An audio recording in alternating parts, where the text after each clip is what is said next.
So it's my pleasure to introduce Professor Martin Kilson this afternoon for the third and final of the Du Bois lectures.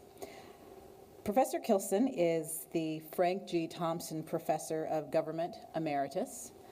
He earned his PhD from the Government Department here at Harvard in 1959, and soon afterwards joined the faculty and was a member of the faculty of the Government Department for over 40 years before retiring in 2003. During that time, Professor Kilson was the author of numerous books in the fields of both African politics as well as African American politics. His publications include Political Change in a West African State, a study of the modernization process in Sierra Leone, New States in the Modern World, The African Diaspora, Interpretive Essays, all three of those published by Harvard University Press, and the two-volume African Reader published by Random House in 1980. And although I'm told that Professor Kilson is retired, you'd actually never know it because he's certainly more productive than I am these days. He has a forthcoming book, The Making of Black Intellectuals, Studies of the African American Intelligentsia, is forthcoming with University of Missouri Press, in addition to the forthcoming book based on this series of lectures from Harvard University Press. Professor Kilson has been recognized for his scholarship throughout his career, including being elected a member of the American Academy of Arts and Sciences, as well as serving on the Council of the National Endowment for the Humanities. More recently, he delivered the keynote address at the UCLA commemoration of the 100th anniversary of Ralph Bunche in June 2004. It's my pleasure to welcome the far from retired Professor Martin Kilson for the third and final lecture. Thank you.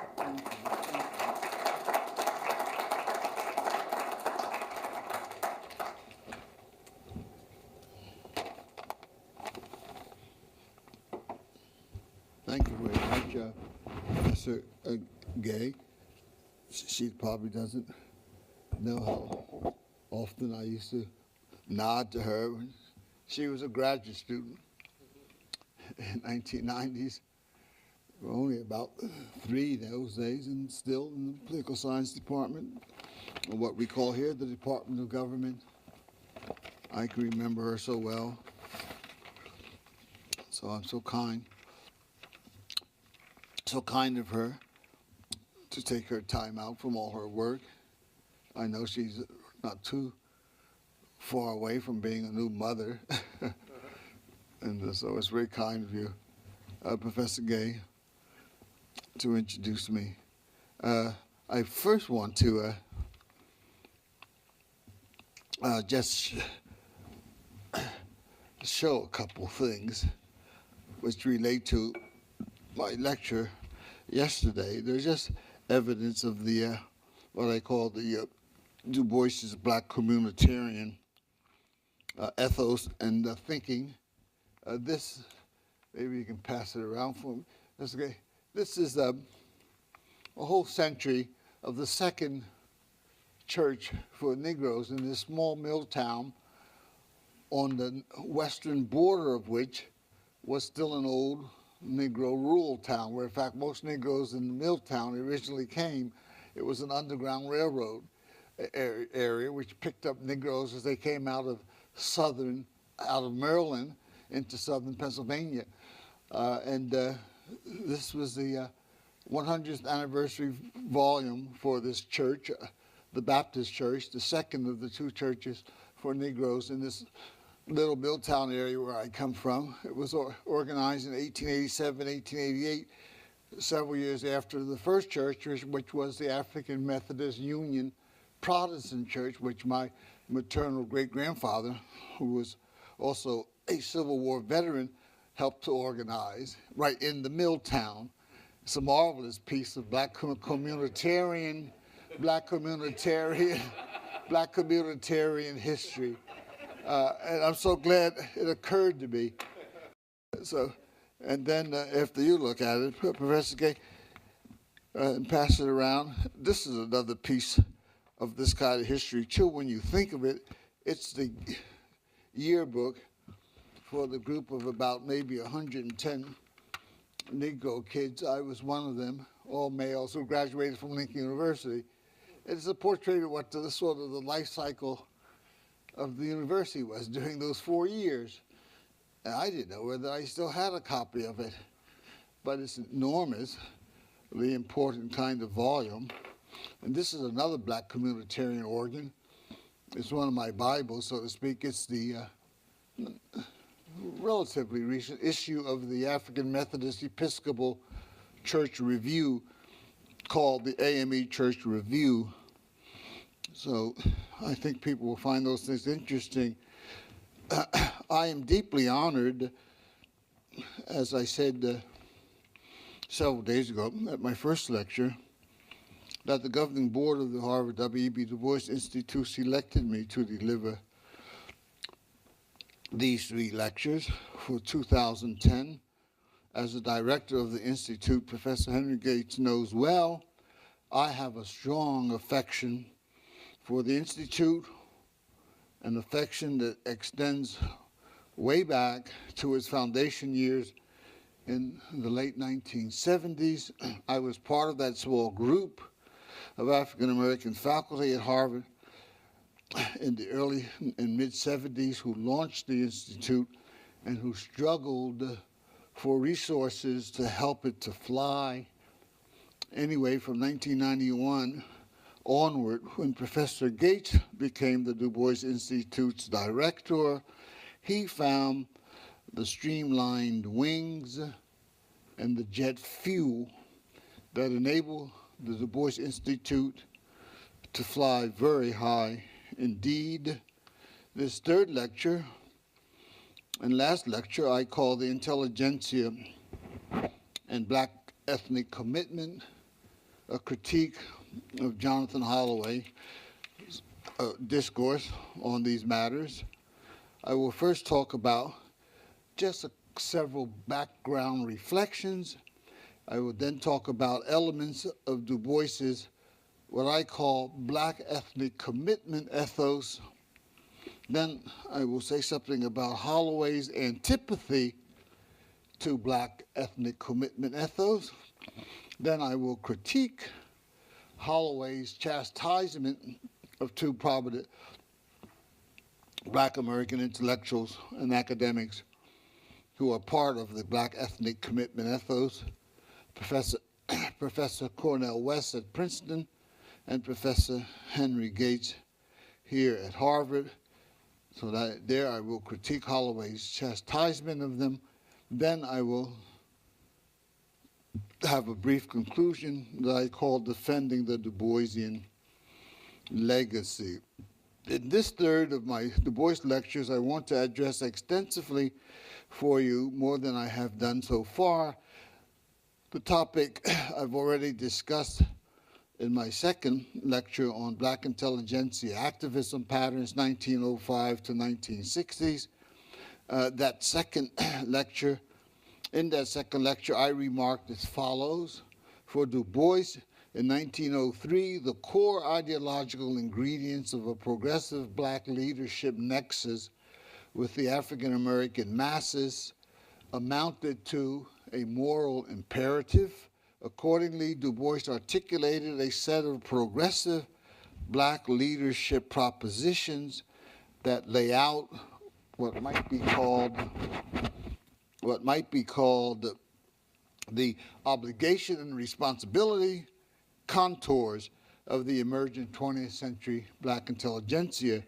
Now, in this 3rd lecture, I'll argue that in order to give operational substance to the obligation and responsibility contours of its leadership nexus with the black masses during the evolving 20th century African American society, Du Bois believed that the black intelligentsia must possess what I call black ethnic commitment leadership ethos. By this term, I mean something basic and straightforward, namely that a precondition for challenging America's racist oligarchy and for assisting the modern social advancement of the socially ravaged black American masses, the black intelligentsia requires a prior black masses friendly worldview It turned this black masses friendly world view, as Du Bois understood it, translates into a progressive black ethnic commitment orientation. It translates into a progressive black ethnic commitment orientation. During his favorite formative ideological phase, let's say 1903 into the early 20s, for Du Bois, the core goals of the black ethnic commitment leadership ethos were threefold. One, to challenge the American white supremacist edifice. Two, to advance full citizenship rights and human rights for black Americans. And three, to advance modern social mobility for the black poor. I might point out here that the roots of my own intellectual interest in the role of black ethnic commitment leadership orientations in enabling important sectors of the evolving 20th century black intelligentsia to fashion a progressive rather than a conservative nexus with the black working class masses. It was during my undergraduate years at one of the Negro colleges, Lincoln University in Pennsylvania, during 1949 to 1953, that I grappled with defining for myself a viable understanding of the nexus between the black American professional sector on the one hand, which I was being trained to join, and black American working class and agrarian masses on the other hand, whose life circumstances and cultural patterns I knew something about because I grew up in a small black community in an eastern Pennsylvania mill town. Fortunately for me, several African American scholars whose courses I enrolled in had already fashioned for themselves during their university years in the 1920s and the 1930s a black ethnic commitment ethos. Those African American scholars were Horace Mann Bond, a sociologist and president of Lincoln University, Lawrence Foster, an anthropologist and the first ever black scholar to study at the level of the PhD an American Indian community, Joseph Newton Hill, literary studies scholar who was also dean of the college, Henry Cornwell, a psychologist who actually headed the psychological division that dealt with Negro soldiers in the U.S. Army during World War II, James Bonner McRae, an education scholar, and John Aubrey Davis, a political scientist who was in fact my first political science teacher. These academics were members of the second generation cohort of 20th century black American professionals. They were partly educated at Negro colleges, and their intellectual and analytical discourse was informed by this thing I call the black ethnic commitment ethos. Accordingly, in the immediate post-World War II years, when white colleges were practicing racism in full bloom, these first-rate black professionals and scholars acquired academic careers at only one place, Negro colleges. And my Lincoln University in Southeast Pennsylvania was one of those Negro colleges. During the years after World War II, the black into the 1950s, when new dimensions in the civil rights movement were taking shape, the black intelligentsia in general was entering a kind of transformational tipping point, let's call it. And the Lincoln University academics who taught me between 1949 and 1953 were influenced by this evolving nationwide dynamic. Interestingly enough, for some students at Lincoln University in the post-World War II period, the black ethnic commitment ethos that informed some Lincoln faculty's discourse did not faze them. But I was deeply influenced by Lincoln University's academics' Du Boisian type black ethnic commitment ethos and orientation, as was also a very small circle, but an interesting circle, of several student friends of mine, about 10 of us out of 2,000 students, with whom I ran the campus NAACP branch. Perhaps the most memorable event during my undergraduate years was when Horace Mann Bond, Lincoln University's president, invited W.E.B. Du Bois to address a college convocation at the Mary Dodd Memorial Chapel, which occurred in the fall term of my freshman year when I became a political science graduate student at Harvard in the mid-1950s and later became a professional academic. I fashioned my own brand of a Black ethnic commitment, ethos, and orientation. Furthermore, I've been perpetually shaping and reshaping my understanding of the Black ethnic commitment, intellectual ethos, and orientation. For me, this has not been a static intellectual process, so to speak. There has always been room for further development, like in the old Negro spiritual, get on board, little children. There's room for plenty of more. At the same time, however, I kept my ideological trajectory shaped and reshaped along the progressive side of the American political spectrum. Now I want to tell you something about Du Bois's basic aspects of Du Bois's Black ethnic commitment orientation.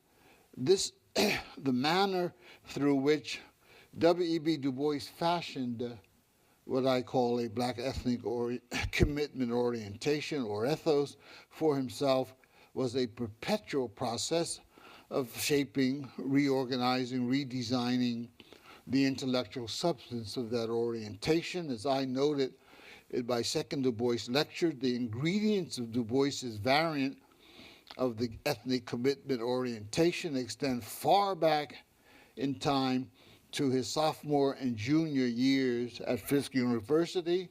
That's 1886 and 1887, when he spent 2 summers teaching children of poor Black agrarian families in Tennessee. As Du Bois reflected on that experience in 1903 in The Souls of Black Folk, and I quote, "I loved my school and find the faith the children had in the wisdom of their teacher marvelous.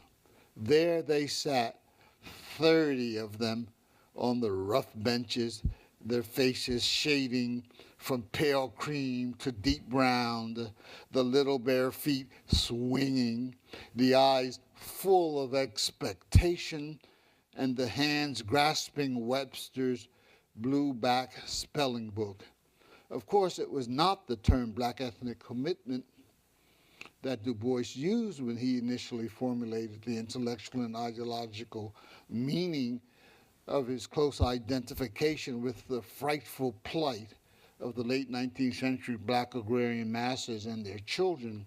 Instead, Du Bois uses the term talented tenth when he first refers to the relationship between college-trained Black Americans like himself on the one hand and the Black agrarian and working class masses on the other hand. Moreover, for Du Bois, talented tenth was a very special term, a term fraught with a special modern developmental meaning for Black folks, so to speak.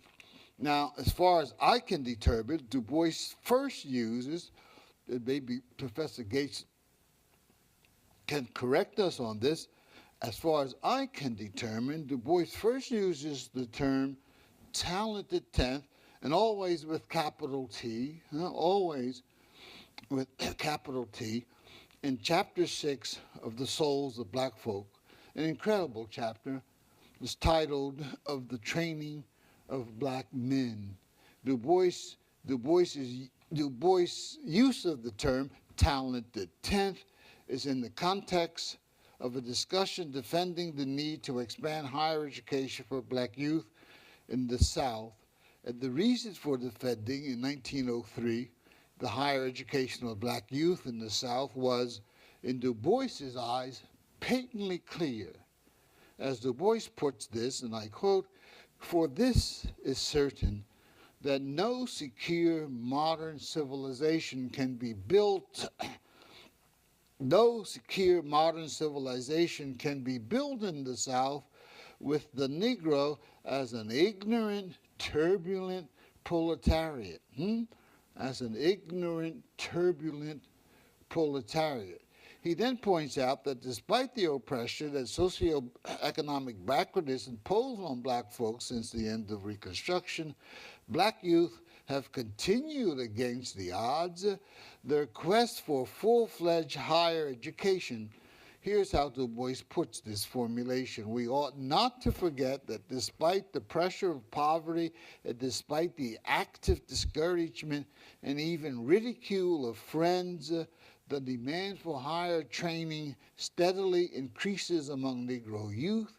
There were in the years from 1875 to 1880, just 22, Negro graduates from northern colleges, 22. From 1885 to 1890, there were 43. And from 1895 to the turn of the century, 1900, nearly 100. From Southern Negro colleges, there were in the same years 143, 413, and over 500 graduates. It is thus right after this paragraph that Du Bois first uses, as far as I'm aware, the famous term talented tenth. Here's how Du Bois put it. Here then is that plain thirst for training by refusing to give this talented tenth. That's the first time I have discovered the word in his writings. By refusing to give this talented tenth, the key to knowledge. Can any sane man imagine that they will lightly lay aside their yearning and contentedly become hewers of wood, drawers of water?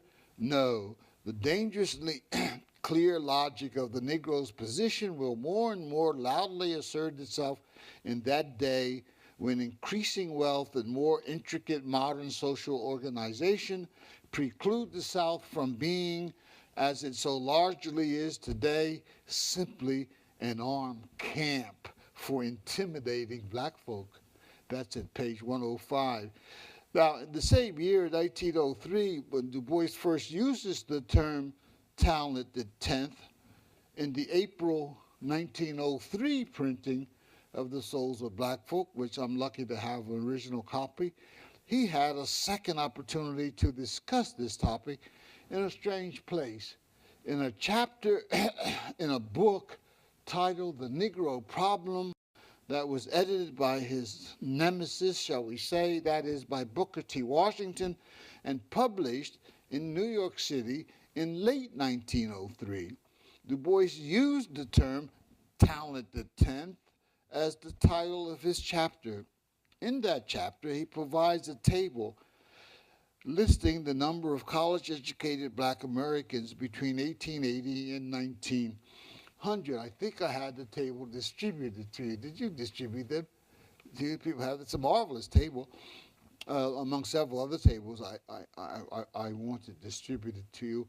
Although Du Bois's chapter in Washington's 1903 book cogently characterizes the core social attributes of the talented tenth, what was Du Bois's view of this unique black American social class's early 20th century leadership obligation? Writing in 1903, Du Bois articulated a kind of two-tier conception of the talented tenth's leadership obligation.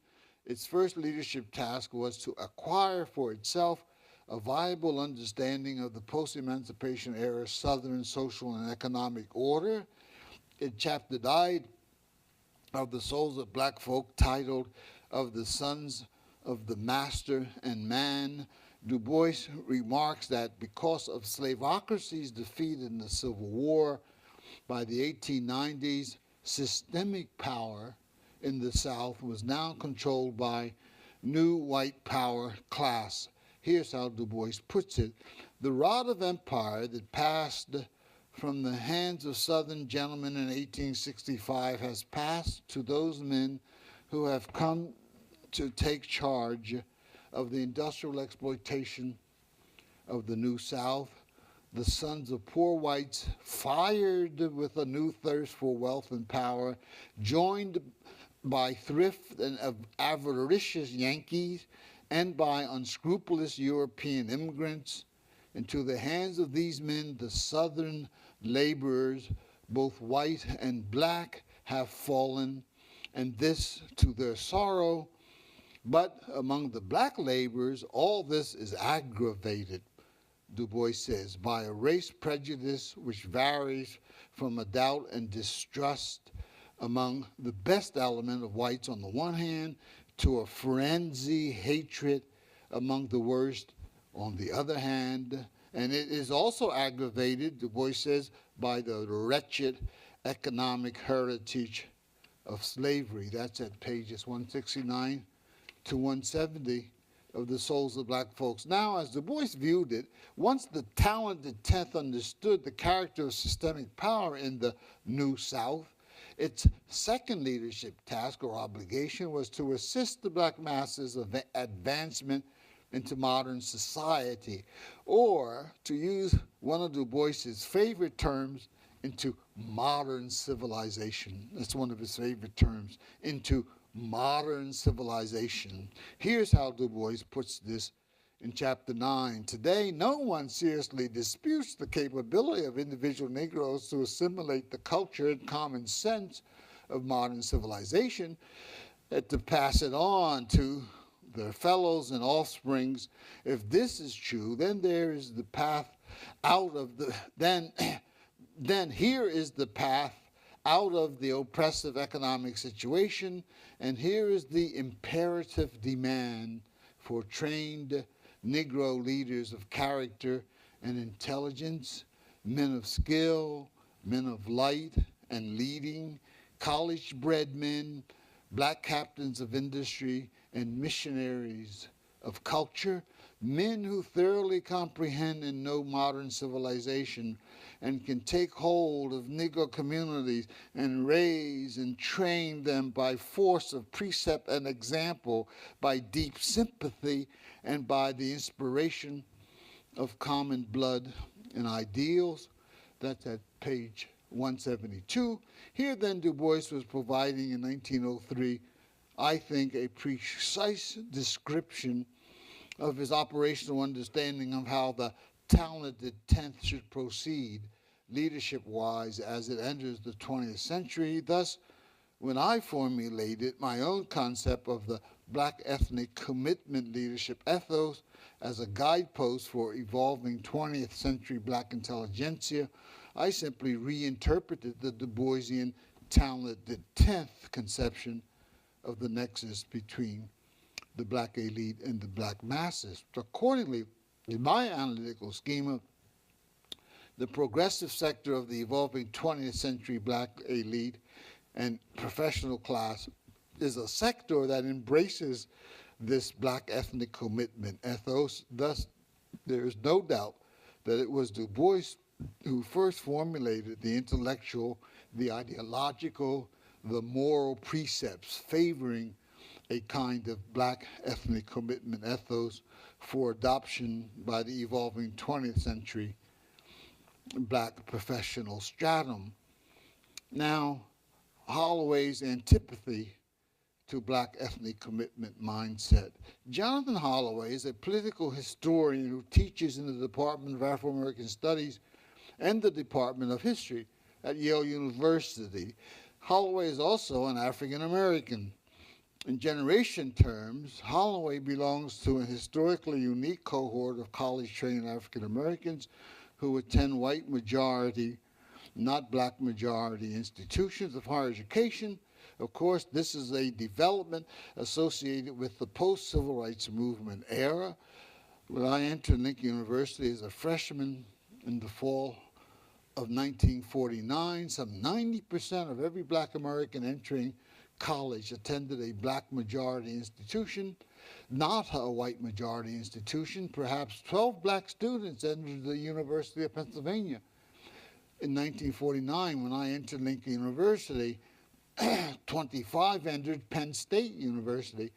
In that year, Penn State University is the main public institution of higher education in Pennsylvania, and 8 black students, or something like that, entered our dear Harvard College in the fall of 1949. By the way, this audience has at least one person who attended a black college, as I did in the year 1949.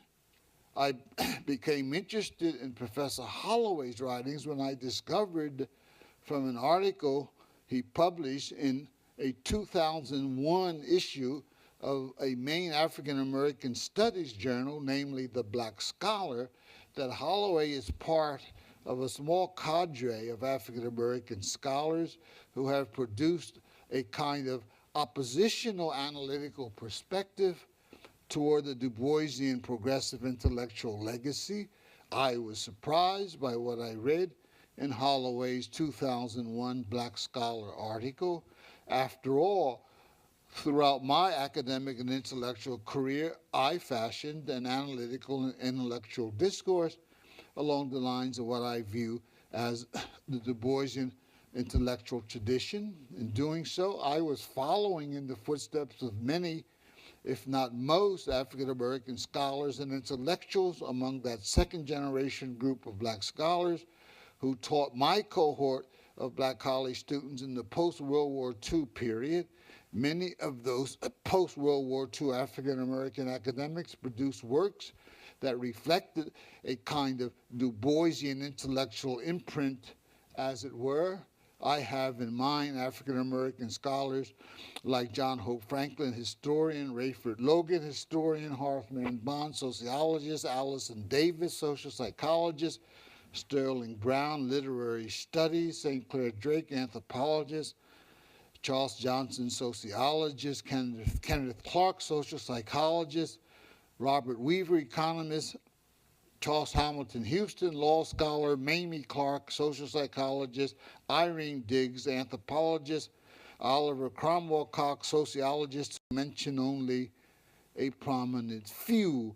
Before reading Holloway's article in a 2001 issue of the Black Scholar, I had read only one previous scholarly work by a post-civil rights era young African American scholar that was cast in a distinct and explicit oppositional Du Boisian mode. That work was by a Columbia University trained African American history scholar named Darrell Michael Scott. His work was titled Contempt and Pity, Social Policy and the Image of the Damaged Black Psyche, 1880 to 1896. It was published by University of North Carolina Press in 1997. Scott, who teaches at Howard University, a black higher education institution, as you know, in Washington, D.C., Scott derives his title partly from Du Bois's The Souls of Black Folk. He argues in part that the Du Boisian civil rights activism leadership methodology was mistaken. Why? Partly because in Scott's analytical schema, the only way racist-minded white people could support liberal public policy for black people was by first viewing black people with what he calls a sense of contempt and pity. Accordingly, in his book, Scott favors a kind of intermediate black nationalism development as the best route to modern social advancement for African Americans. However, Scott never delineates the socio-political ingredients of an intermediate black nationalism methodology. It's merely asserted. Be that as it may, my point here is that the Du Boisian leadership legacy is the bête noire of Darrell Michael Scott's book. Now, when I discovered Jonathan Holloway's Black Scholar article in 2001, his disagreement with the Du Boisian intellectual and leadership legacy was somewhat different from Professor Michael Scott's disagreement.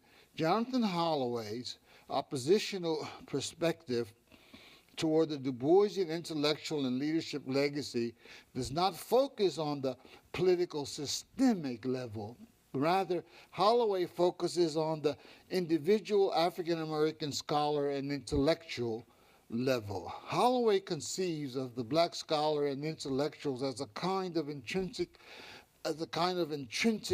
sovereign being, a sovereign being who, as such, should be allowed to exercise full definitional control over his or her professional existence.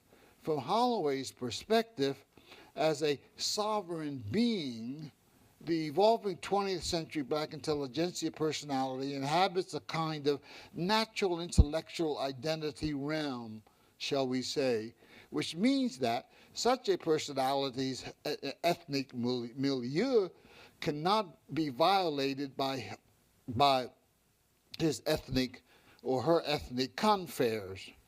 Thus, in Holloway's analytical schema, ethnic group realities cannot legitimately influence the social and the political parameters associated with the life cycle of African American intellectuals. Or put another way, Holloway presents in his writings what might be called, and what I call, a hyper or a primal individualism perspective. A hyper or a primal individualism perspective on the issue, a core and key issue of how the evolving 20th century African American intelligentsia personality interconnects with his black ethnic group and their life circumstances. Holloway's hyper-individualism or primal individualism perspective is therefore the antithesis of the black ethnic, the Du Boisian black ethnic commitment ethos or black ethnic orientation perspective. That's for sure. Moreover, in addition to Holloway's 2001 article, which I'll lay out further for you momentarily, Holloway published an extended version of it in what I dub his primal individualism perspective on the evolving 20th century black intellectuals' interface with black American realities. This extended version is a book-length study published in 2002 titled Confronting the Veil, subtitled Abram Harris, E. Franklin Frazier, and Ralph Bunche, 1919 to 1941, published by University of North Carolina Press, but that's all I have time to tell you about with regard to that book, because I have to move on to, his main thinking is in this article, and that's what we're going to talk about, The Black Scholar, Spring 2001. The title of Holloway's article in The Black Scholar, Spring 2001, is The Black Intellectual and the Crisis Canon, and that's in quotes, okay? He puts that in quotes. That's important to him. The Black Intellectual and the Crisis Canon in the 20th Century. For Holloway, the black ethnic commitment ethos was wrong. Why? It was wrong because in Holloway's eyes, the black ethnic commitment ethos among evolving 20th century black intellectuals functioned as a barrier to what Holloway views as the ideal mindset for intellectual achievement. Holloway's ideal mindset, as I've already suggested to you, is best described by the term hyper or primal individualism mindset. In Holloway's analytical schema, what is so fundamentally crucial about the primal individualism mindset as an alternative to the black ethnic commitment orientation is this: that it enables the evolving 20th century black intellectual to function, and I'm quoting, beyond the racial boundaries that have historically defined the black scholar's life. That's at page 11 of Black Scholar magazine or journal 2001, spring 2001 issue. However, in Holloway's hands, the term racial boundaries takes on a rather ambiguous meaning. It has a slippery ambiance. That is, in that it can be read two ways, namely as racial barriers emanating from either black or white society. So first, it can be read as referring to white-imposed racial boundaries, okay, which means, of course, racism. Or second, it can be read as referring to black cultural boundaries that are fashioned within African American society as guidelines, as expectations for adoption by black intelligentsia personalities. Interestingly enough, in this second meaning that Holloway has in mind in writing his 2001 article, when he expresses preference for what I call primal individualism mindset. Why this preference? Because Holloway believes that the primal individualism mindset enables the evolving 20th century black intellectuals and intelligentsia personalities generally to function better. Accordingly, it can be said that in Holloway's schema, it was not just racist patterns during the evolving 20th century, but also the Du Boisian black ethnic ethos that stymied superlative achievement by black intellectuals.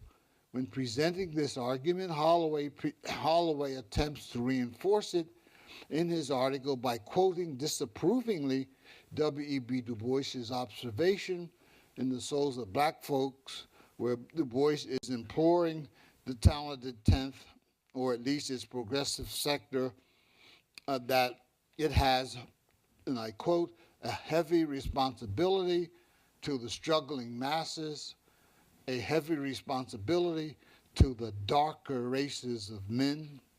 Not only does Holloway's analysis fall, Holloway quotes that disapprovingly, not of course as I do, approvingly.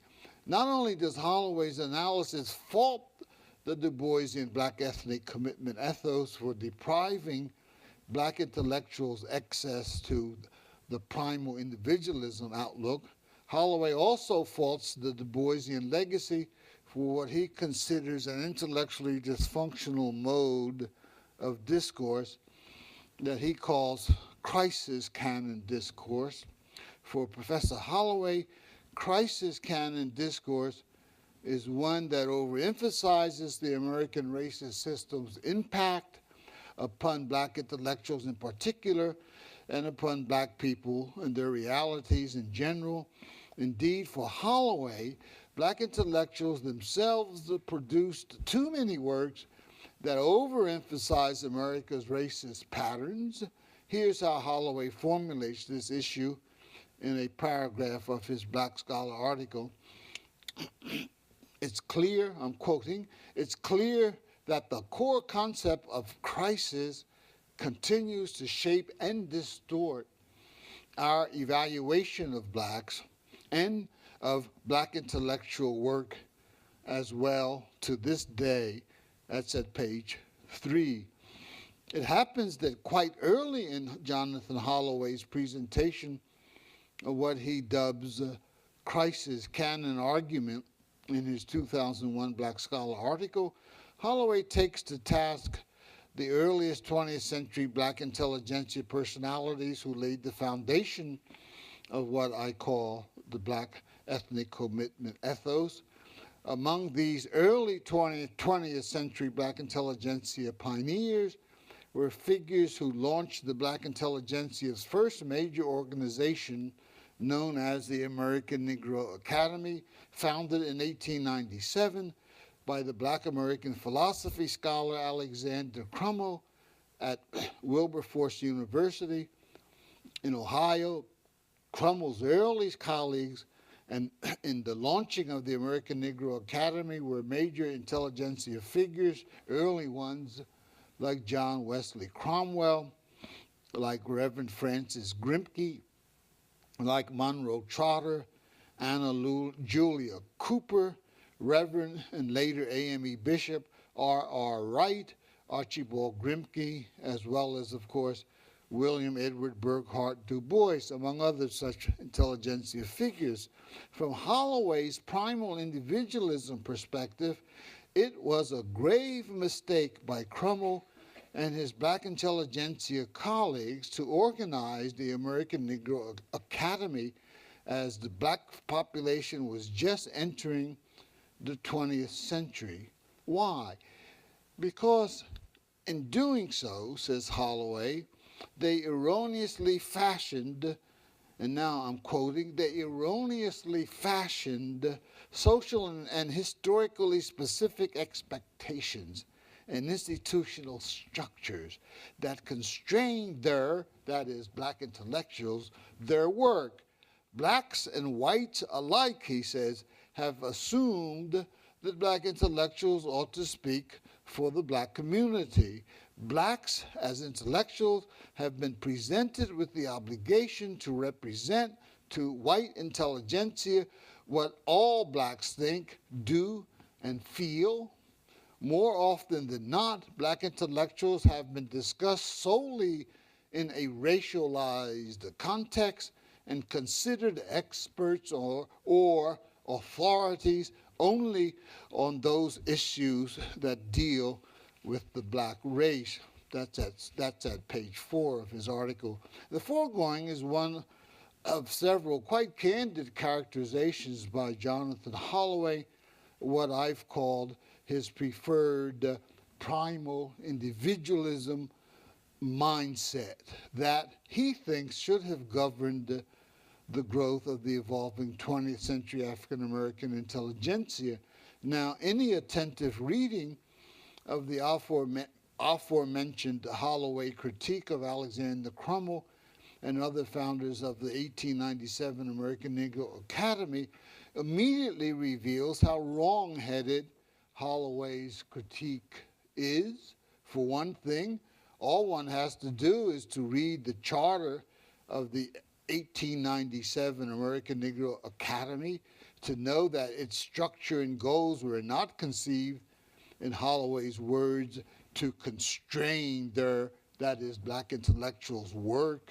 And if one reads further, sources like Alfred Moss and his seminal book titled The American Negro Academy, Voice of the Talented Tenth, published by Louisiana State University Press in 1981, you will discover the extensive endeavors by the Academy and its members to facilitate genuine scholarly discourse and production by the fledgling early 20th century black intelligentsia, including locating financial resources for publications. Equally ignorant is Professor Holloway's observation that blacks and whites alike have assumed that black intellectuals ought to speak for the black community.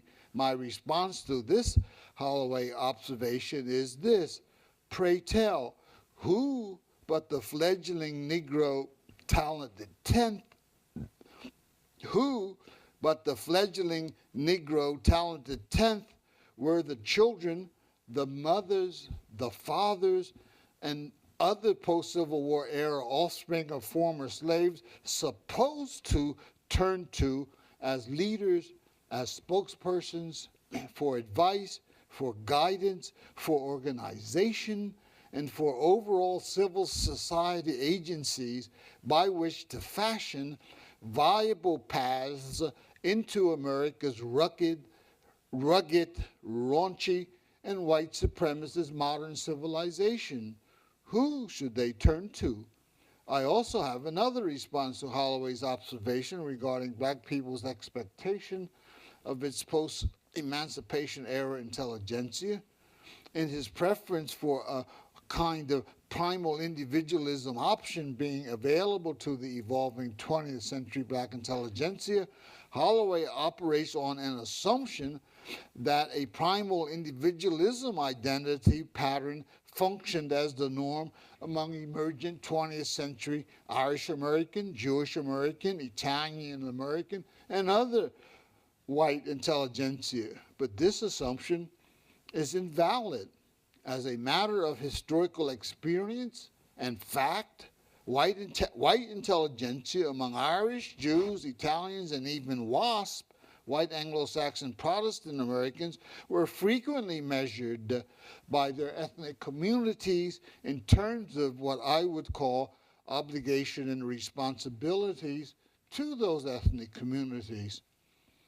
For instance, during the evolving 20th century, Catholic American and Jewish American communities sustained what might be called cultural disciplining or cultural cajoling agencies that supervised the relationship between Catholic Americans and Jewish American intelligentsia on the one hand, and the Catholic and Jewish communities on the other, and though my analysis, and though many analysts don't recognize this, the same was true during the evolving 20th century among white Anglo-Saxon Protestant Americans. What do you think the function of the famous Massachusetts Immigration Society was during the late 19th century into 25 years or so of the 20th century?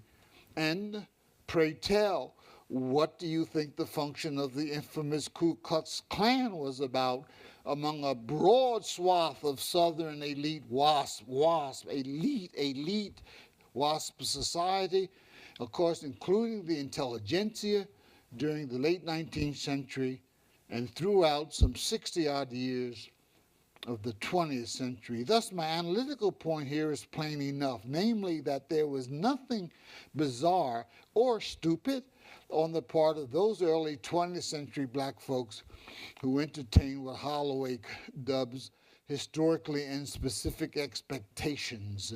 Historically and specific expectations regarding the need for the fledgling black intelligentsia, that is, Du Bois's talented 10th, to offer formerly enslaved black folks advice, guidance, and overall civil society agencies by which to navigate the brutal seas of the white supremacist American industrial civilization.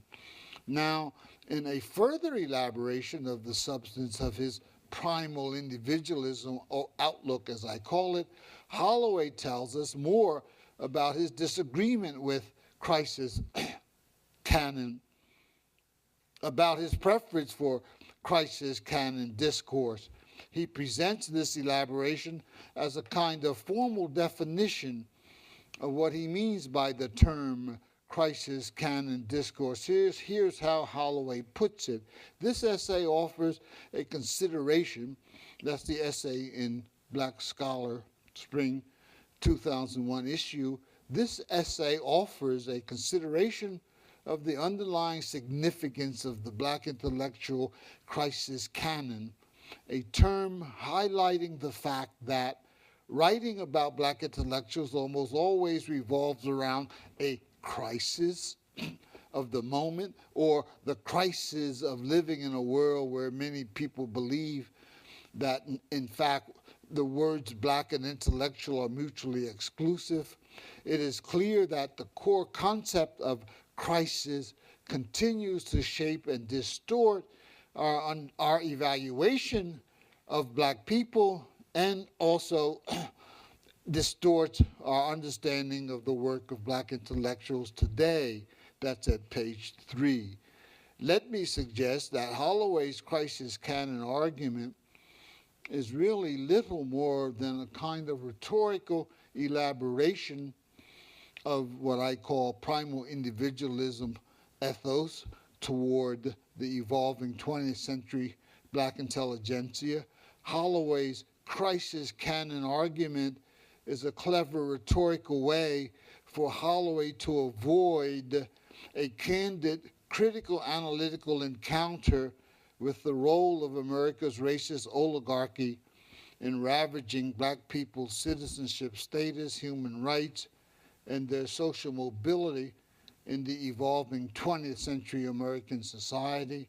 Therefore, in regard to the key development dynamics of the 20th century black intelligentsia, I argue that Holloway's crisis canon argument offers no useful light whatever.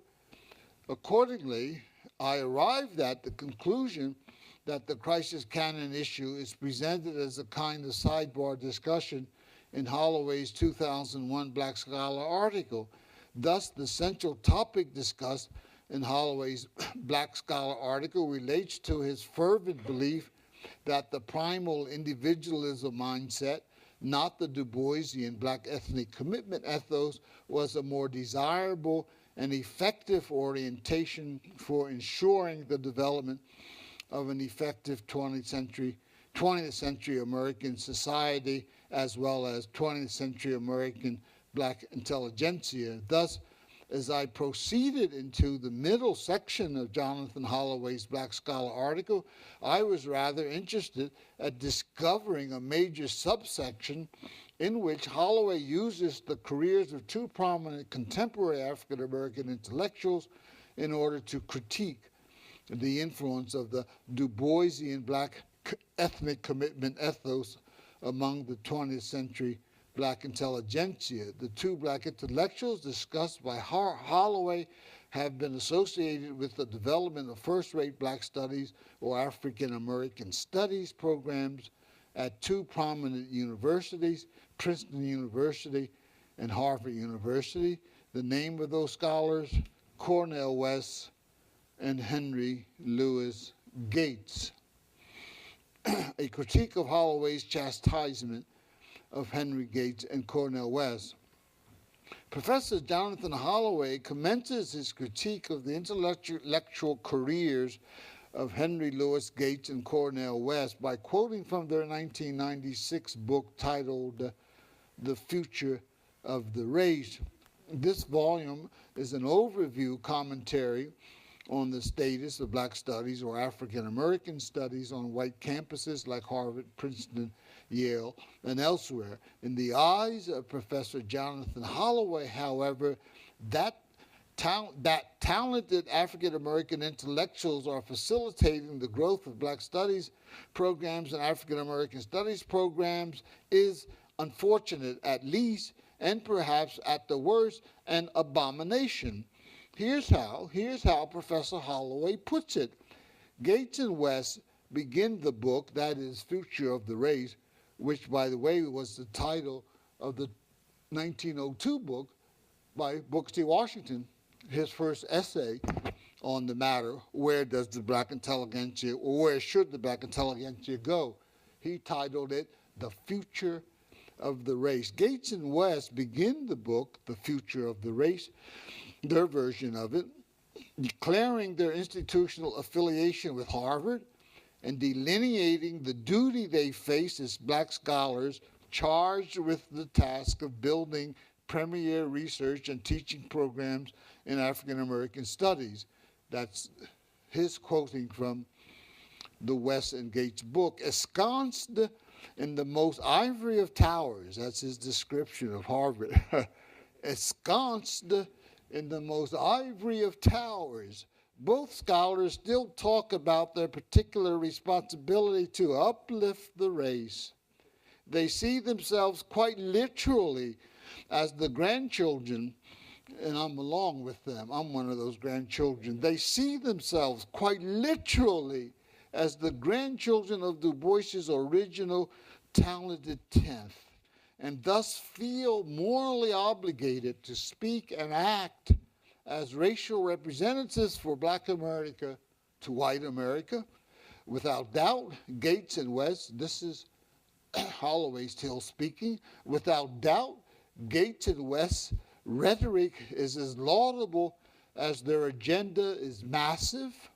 What startles me, rather, is the fact that is Holloway speaking, what startles me, rather, is the fact that 100 years after Frederick Douglass's death, 100 years after Booker T. Washington's capitulation, and 100 years since separate but equals legalization, we are apparently no further along in the discussion of the duties and responsibilities of the Black intellectual. That's at page 10.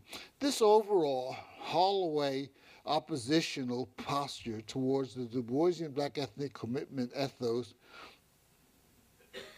manifesting in the late 20th century among two prominent African American intellectuals who happened to be professors at Harvard University, is revealing on many levels. For one thing, Holloway picked his oppositional posture towards Gates and West's version of the Du Boisian intellectual legacy in a quite put-down manner.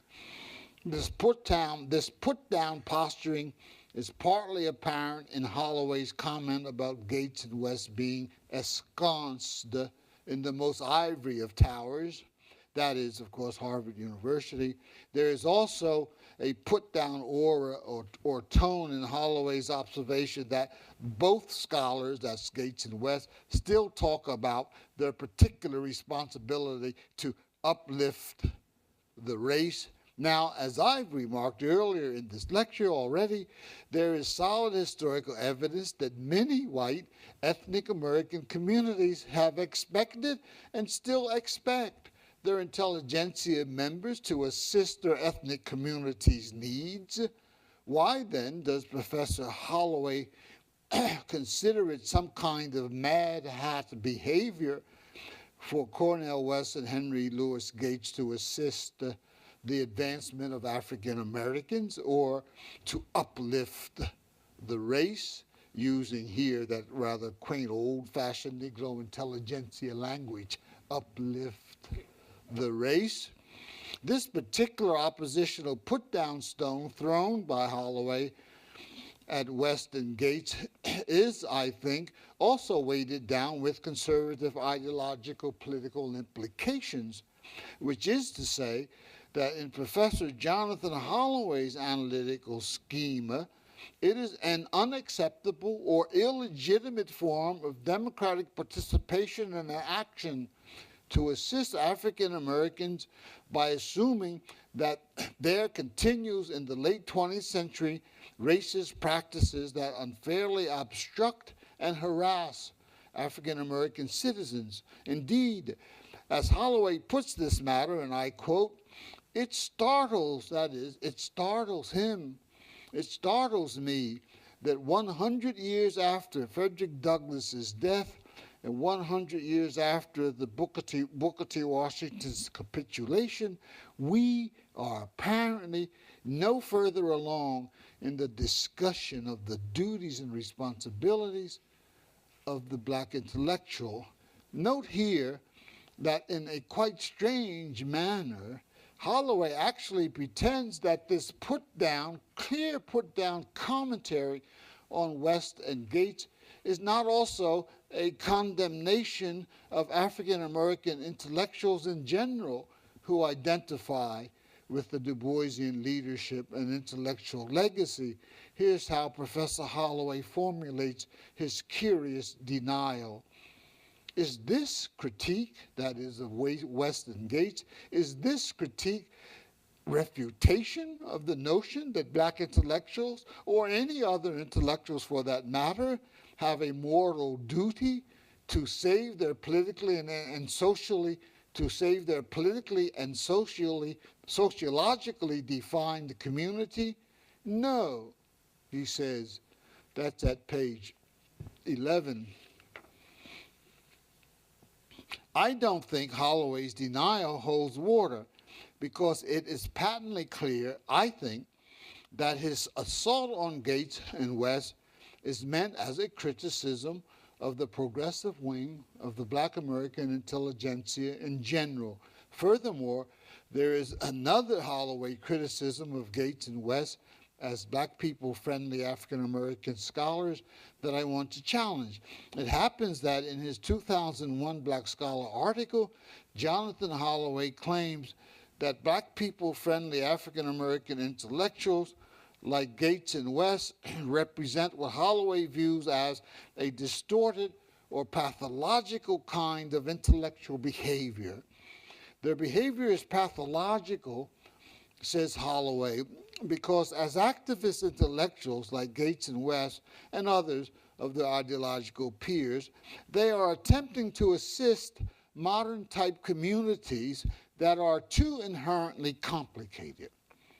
Thus, in Holloway's schema, it amounts to a kind of intellectual autocratic arrogance for progressive black intellectuals to produce programs for the social advancement of African American communities. Accordingly, Holloway claims that in presenting his oppositional posture toward the Du Boisian activism-oriented careers of Henry Louis Gates and Cornel West, and I'm quoting, Holloway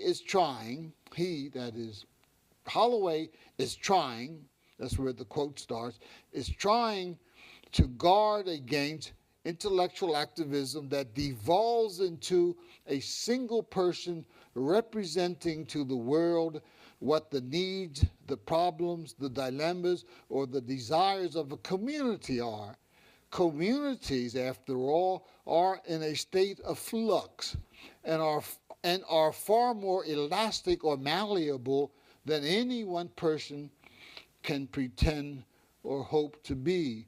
That's at page 11 of his article.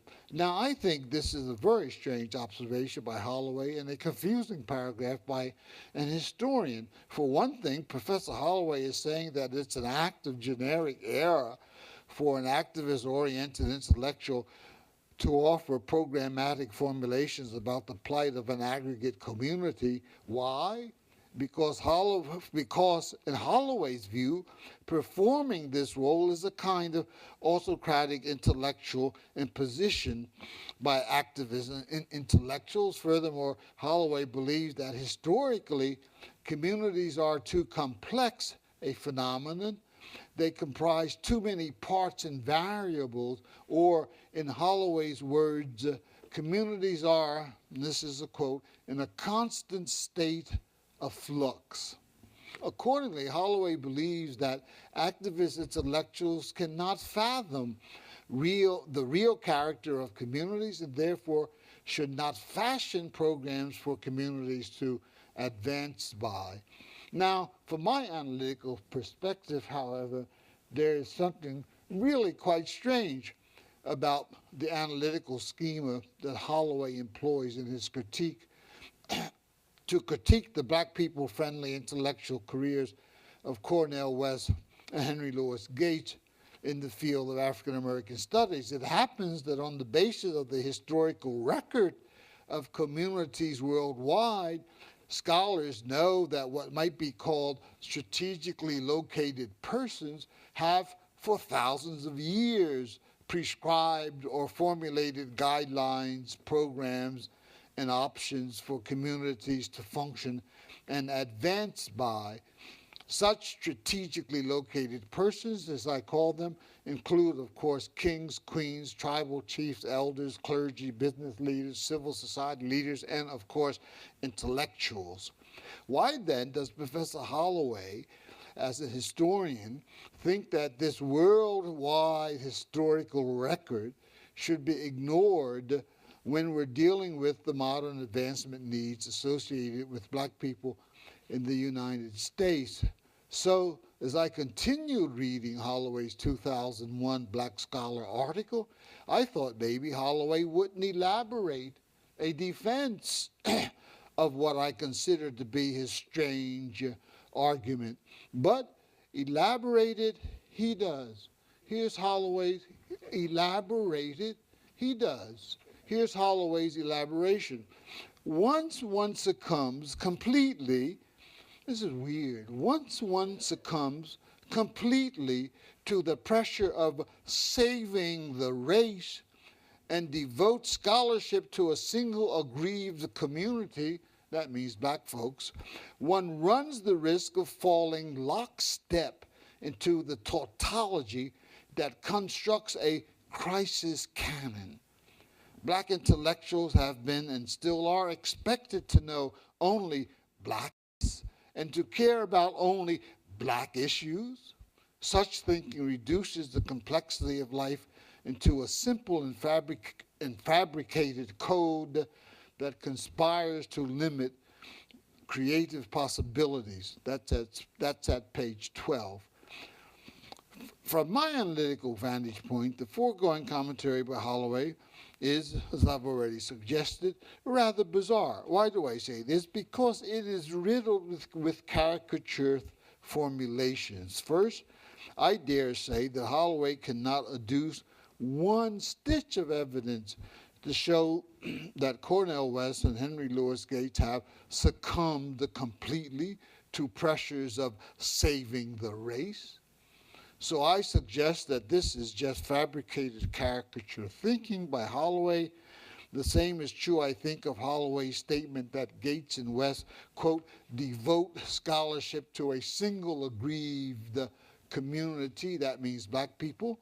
But even if one grants Professor Holloway his caricature formulation against West and Gates, I would still put a query to Professor Holloway, namely, precisely what is generically wrong, that is morally, ethically, humanistically wrong for modern day intellectuals who happen to be black to address the historical injuries experienced by black people. And I'm talking about those horrifying injuries from several centuries of American slavery and slavocracy on the one hand, and injuries from a century of American racist oligarchy on the other hand. Accordingly, from my orientational vantage point, the analytical assault by Professor Holloway against Professor West and Professor Gates is off the mark. Just plain wrong.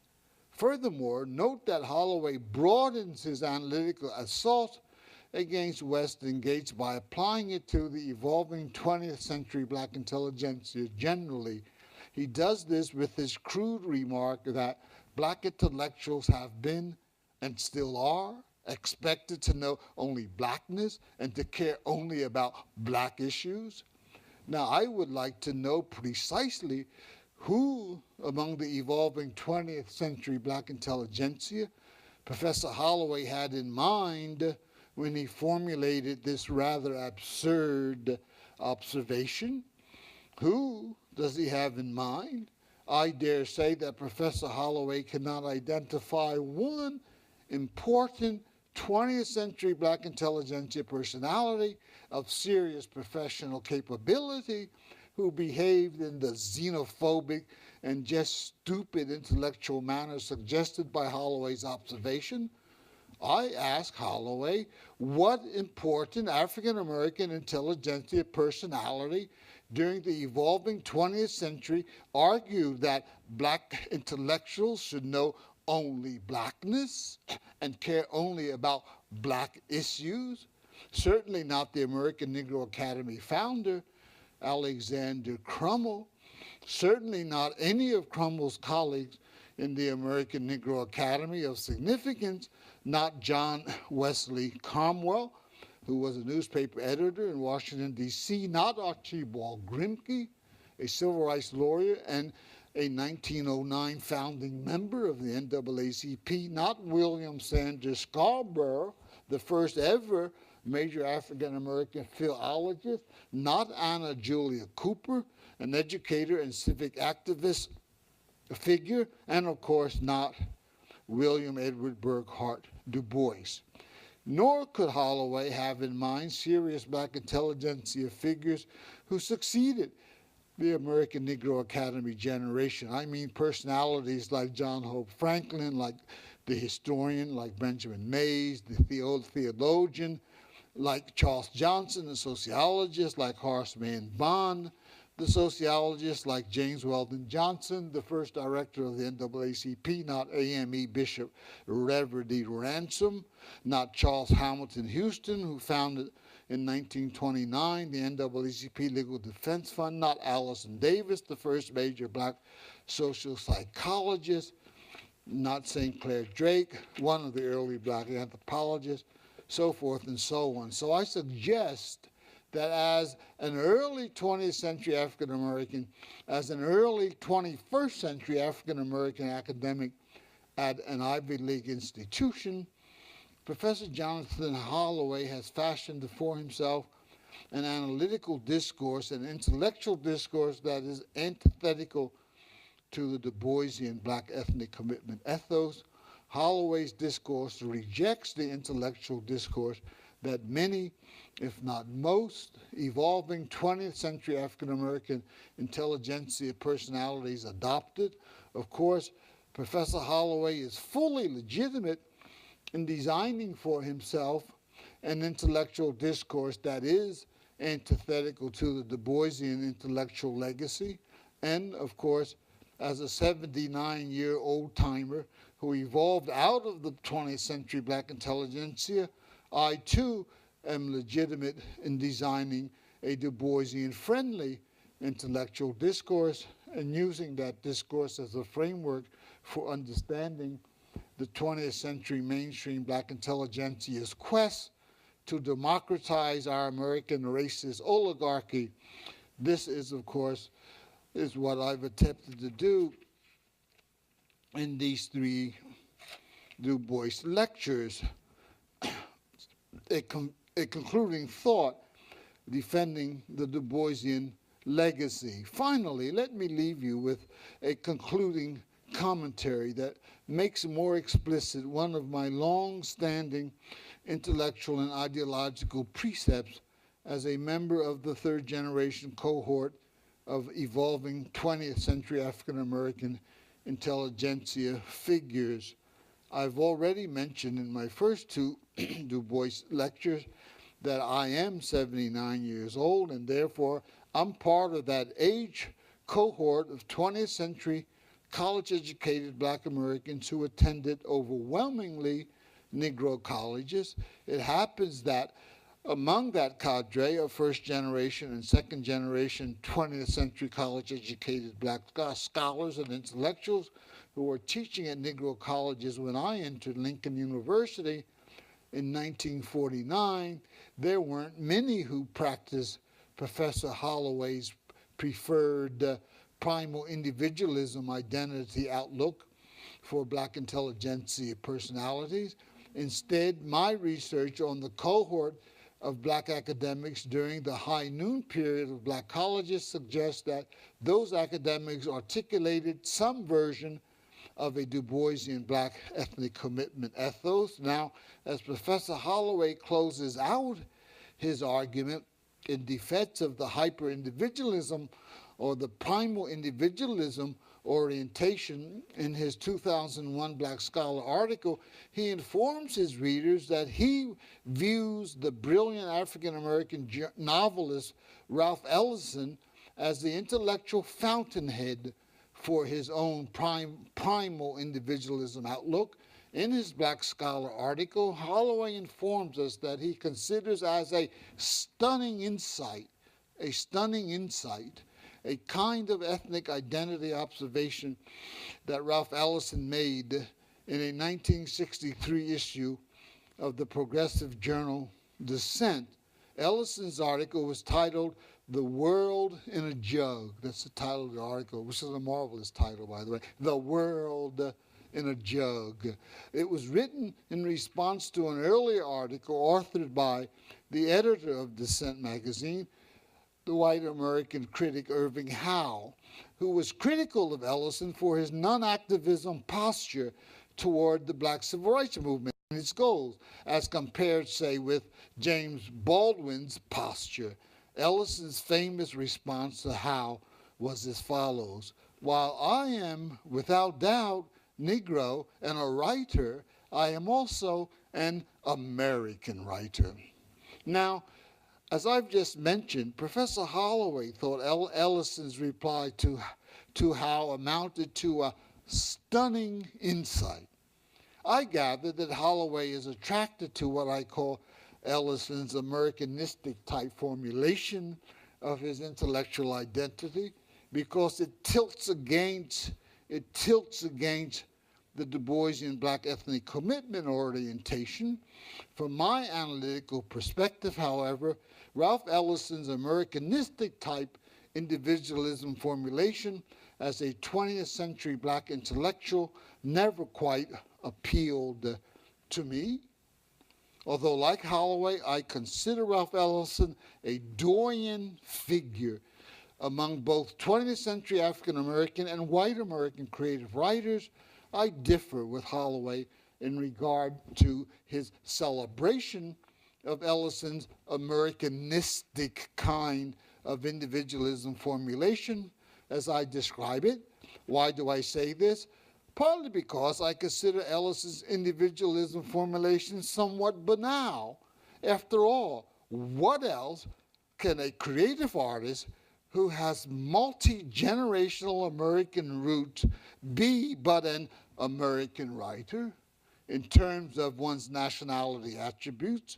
In my analytical schema, therefore, it diminishes one's natal culture respect when a member of an American ethnic group, any group, strains to superimpose what I would call an Americanistic gloss. Superimpose an Americanistic gloss on his or her creative persona. We Americans, all of us, live in a de facto and I think an awesome multiculturalist nation-state society, thanks, of course, to the victory of General Ulysses Grant and the Union Army in the bloody Civil War. Thanks to the victory, not any kind of intellectual proposition or idea or predilection, thanks to the victory of Ulysses Grant and the Union Army in the Civil War, black people became a part of the American cultural contract through victory in the Civil War, not through intellectual rational reasoning that convinced the slave-owning white power class in the South that Negro slavery was wrong. So because of this, my own intellectual mindset, extending way back to my Harvard graduate school years in the 1950s, gelled around this view of our de facto multiculturalist nation-state American society as an ideological or intellectual imperative. Therefore, I and a small circle of progressive black American and white students, including one who later became my wife, decided that we would conduct our lives as multicultural citizens, so to speak, and let the chips fall where they may. This meant for me that those of us Americans who belong to ethnic communities should not strain ourselves to fashion for ourselves an Americanistic gloss that might persuade the mainline or mainstream white Anglo-Saxon Protestant cultural group of our legitimacy as Americans. Damn it, we're culturally legitimate, just as we are. That is, we who are African Americans, Jewish Americans, Irish Americans, Italian Americans, Polish Americans, Asian Americans, Native Americans, Hispanic Americans, or what have you. One last core thought, and I'll shut up, relating to Professor Holloway. While I did not have time to discuss, which would have taken another whole damn hour, to discuss more fully Holloway's 2002 book, Confronting the Veil, I want to point out that in his book, Holloway expresses one quite strong disagreement and very strong, one of his central disagreements with the Du Boisian black ethnic commitment ethos for the black intelligentsia, for the evolving 20th century black intelligentsia.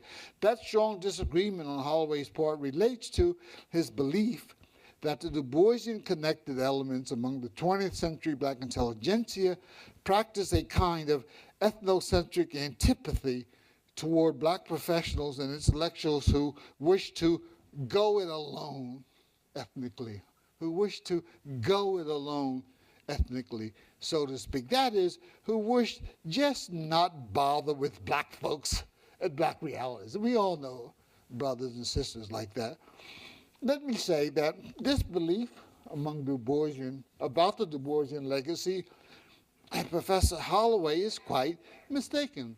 In this belief about the Du Boisian legacy, Professor Holloway is mistaken. I believe that the historical evidence shows without fear of contradiction, that the civil rights activist-oriented sector of the evolving 20th century black intelligentsia practiced its affinity for the Du Boisian leadership legacy along ideological pluralistic lines and along political democratic lines, which is to say, along black intelligentsia developmental lines that respected any given black intellectual's individualism, goals, or purposes. Indeed, the long history of the ideological pluralism patterns among the black intelligentsia included respecting any black intelligentsia's personality goal of breaking ties fully with African American society. It was, of course, typically light-skinned and fair-skinned African Americans who, during the evolving 20th century, could practice what black people call passing. They could exit Negro life, that is. Moreover, a black American during the evolving 20th century who did pass and thereby exit Negro life, such black Americans could subsequently surrender the passing option. He or she was free to re-enter Negro life and Negro institutions. Also, they were free to re-enter the major institutional forms and institutional patterns and leadership patterns of Negro life. In fact, black American society was very unique in its openness and its tolerance towards those who left Negro life for greener pastures, so to speak. Unique, that is, in comparison with, say, Irish Americans, Jewish Americans, Italian Americans. It happens that among these ethnic communities, the ethnic group literature indicates fully that these ethnic communities exhibited re-entry barriers toward their Irish, Jewish, Italian members who, during the period from the 1920s through the 1950s, say, stopped identifying with their ethnic group for greener pastures.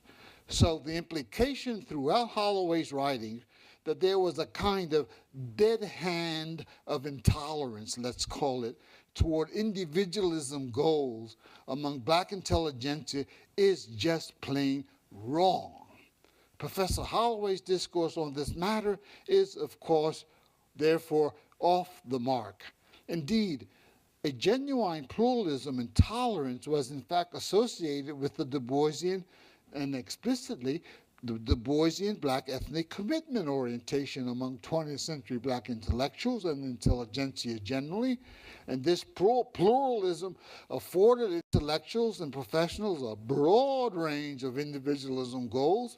For example, this pluralism was reflected prominently in the career of the first African-American director of the NAACP, James Weldon Johnson, who practiced passing during one period in his life and later re-identified with black folks and became one of their main national figures, leadership figures.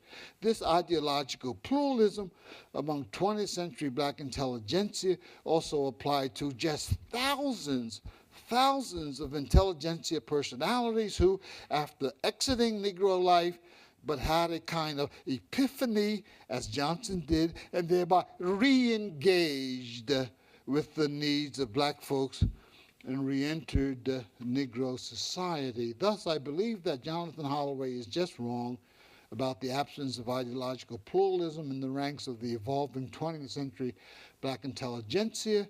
As my lecture has tried to point out, the African-American intelligentsia was, during fulsomely the 20th century and remains so today, far more intellectually and ideologically mature than Holloway's writings indicate.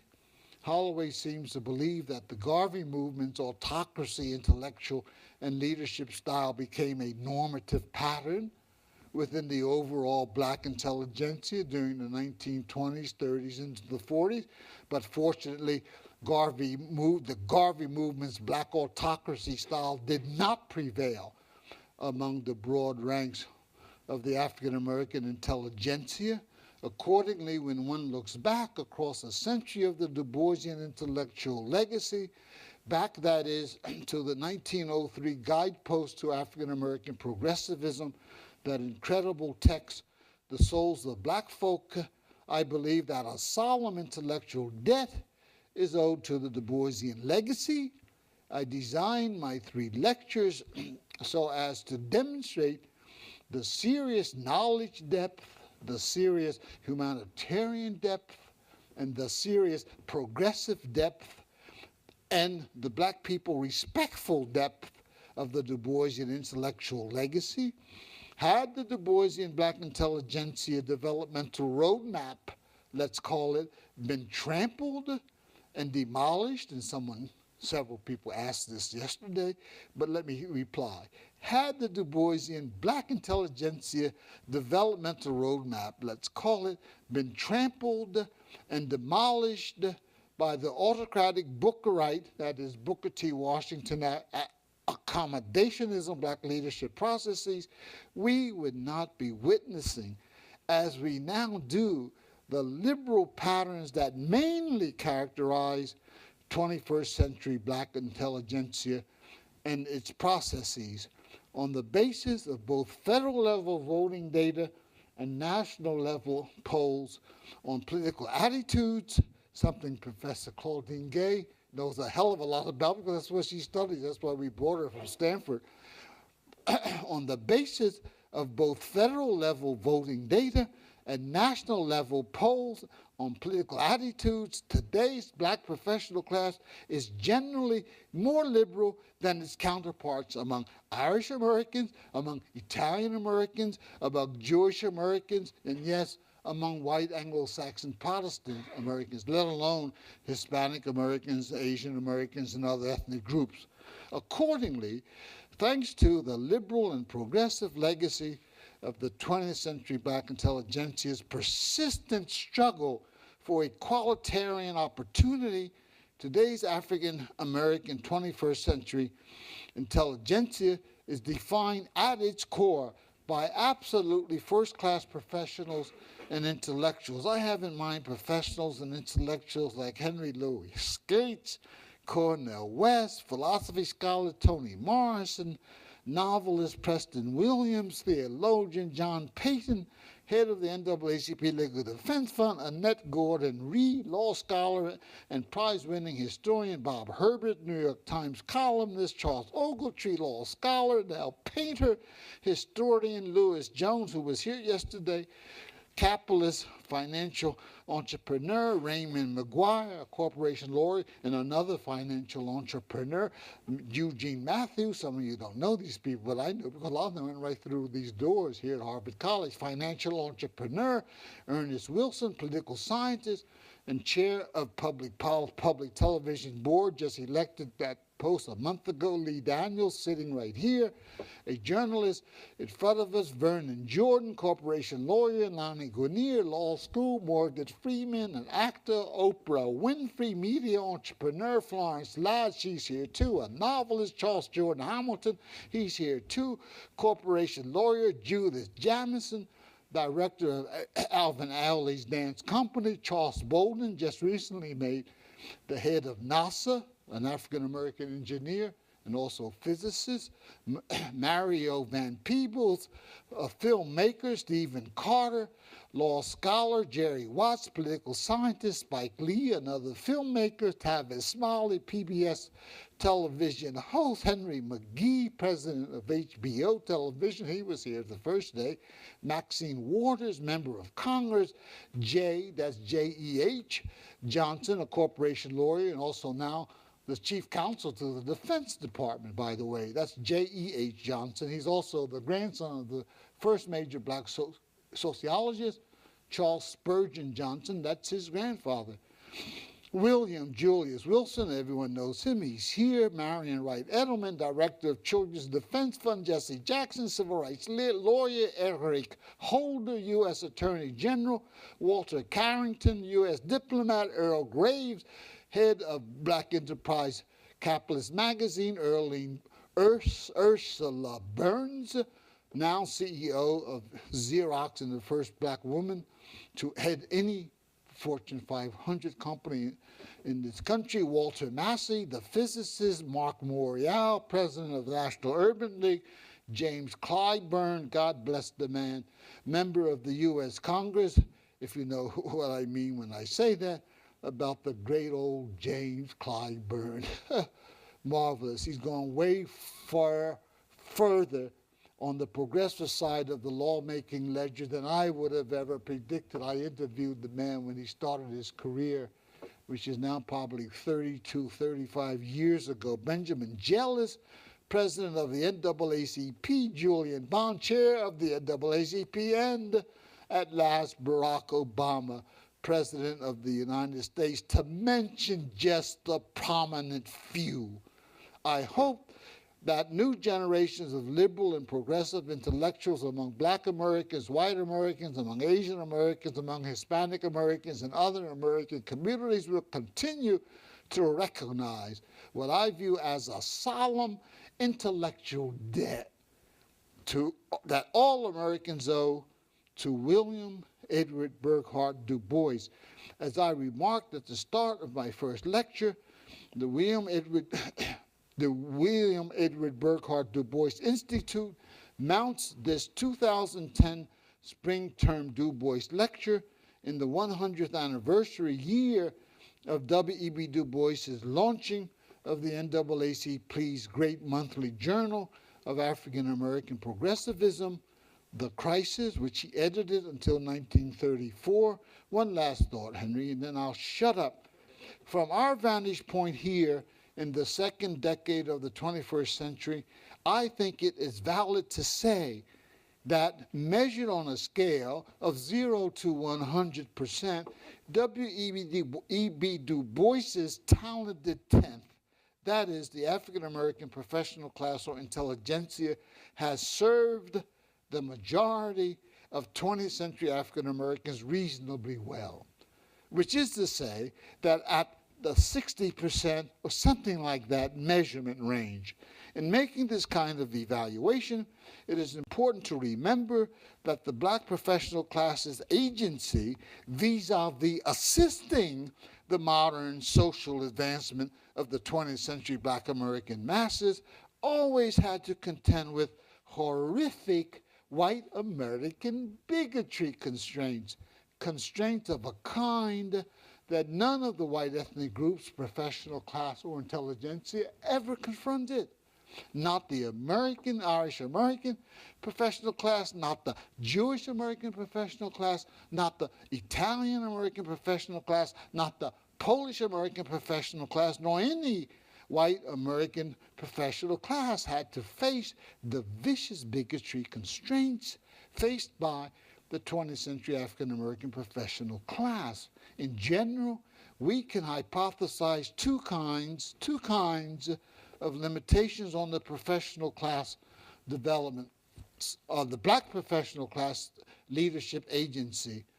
One kind of limitations were internal, of course, to African American life, so let's call them intrinsic Black constraints, like those related to color hue obsessions and color caste ideology that I dealt with in my first Du Bois lecture. The second kind of limitations against Black leadership agency were extrinsic to 20th century African American life. They were racist constraints. They were those massive anti-equalitarian, anti-democratic, Negrophobic, and thus violent constraints that emanated from the American racist oligarchy.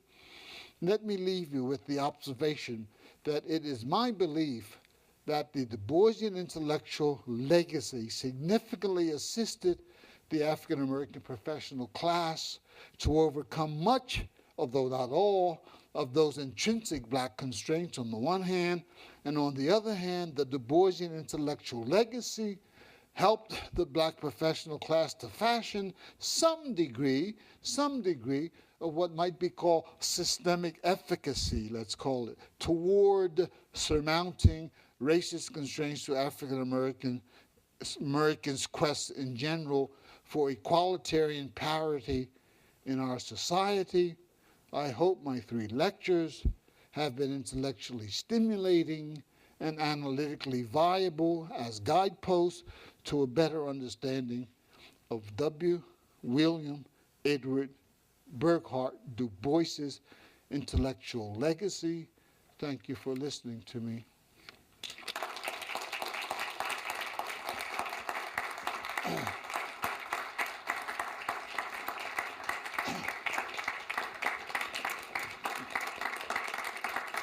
Thank you.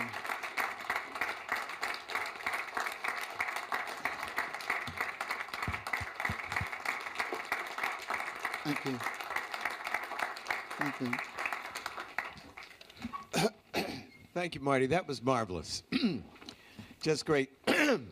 And I don't think anyone would cut you off, though we can't stay very much longer because we want to have a reception and take you out to dinner. Just a couple of quick notes. I do believe that was the first time that Du Bois used the term the talented 10th, but he didn't coin it. Is Evelyn here? No. No, who did? That's an interesting Morehouse did in Morehouse, 1896. So that's the kind of thing only Henry Gates knows. I always assumed the old man did it. That's what I sometimes called Du Bois, at least to myself. Yeah, he took it in the same way that he took the phrase double consciousness from, well, there were several people. William James used it.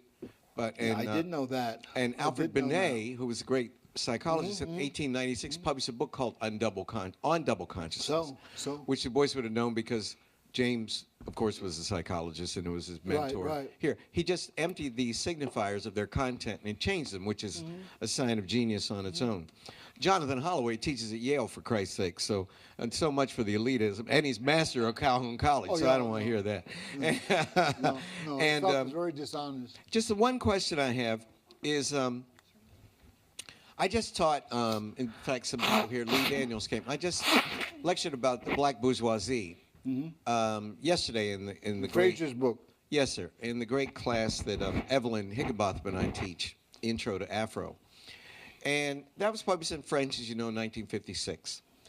And the question is, first of all, what do you think of his critique of the black middle class? Well, But then it's a bloody caricature. You know, Right. I've written a whole article on it. No, I didn't know that. But, Yeah. well, It's a I don't want bloody you to share the whole caricature. article with Oh, no, everybody, but like the high point.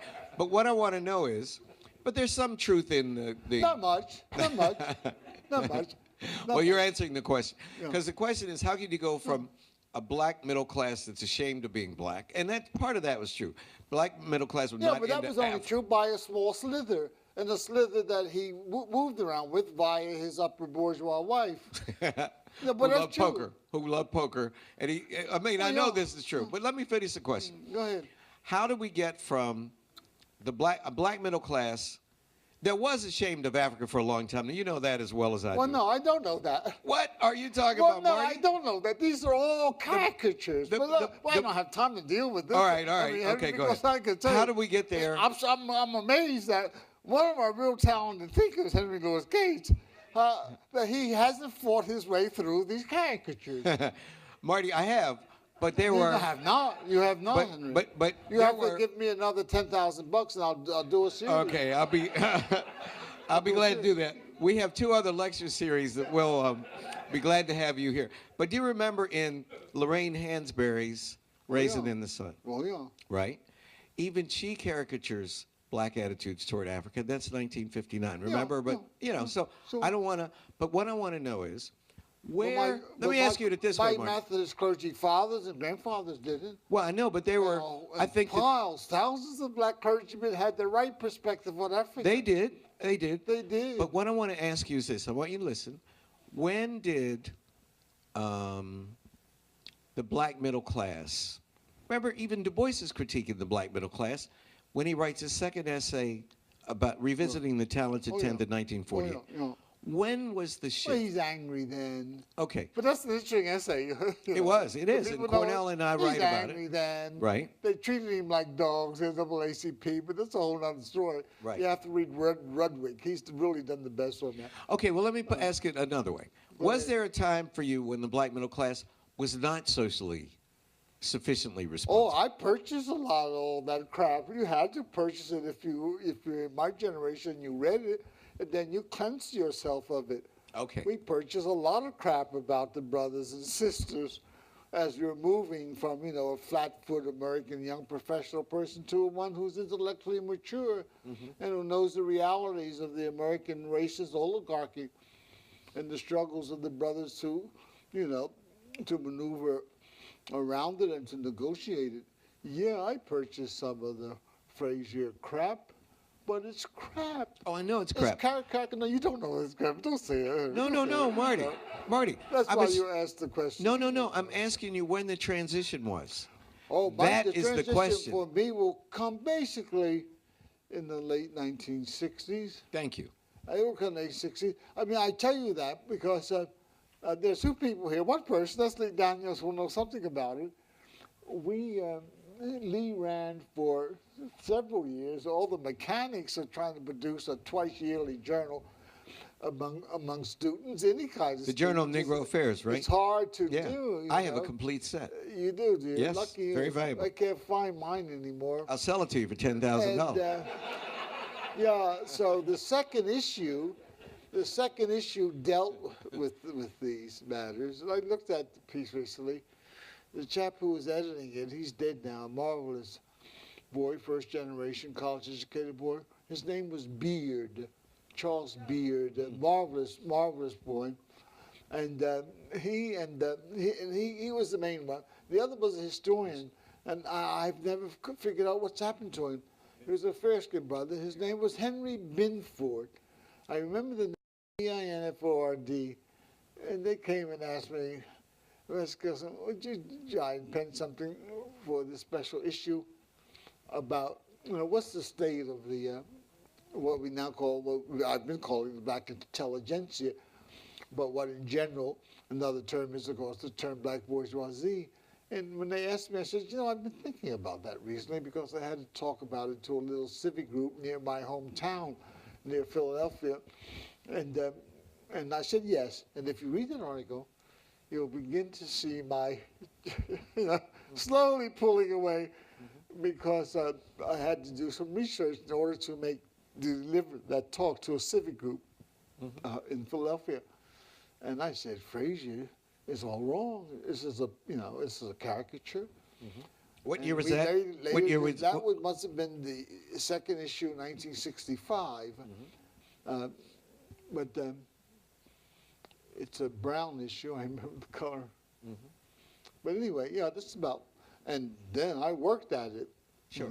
I worked at it. Right, but I think that black studies had a lot to do with. Black studies would have had a lot to do with the reshaping of the black middle that class. Will come.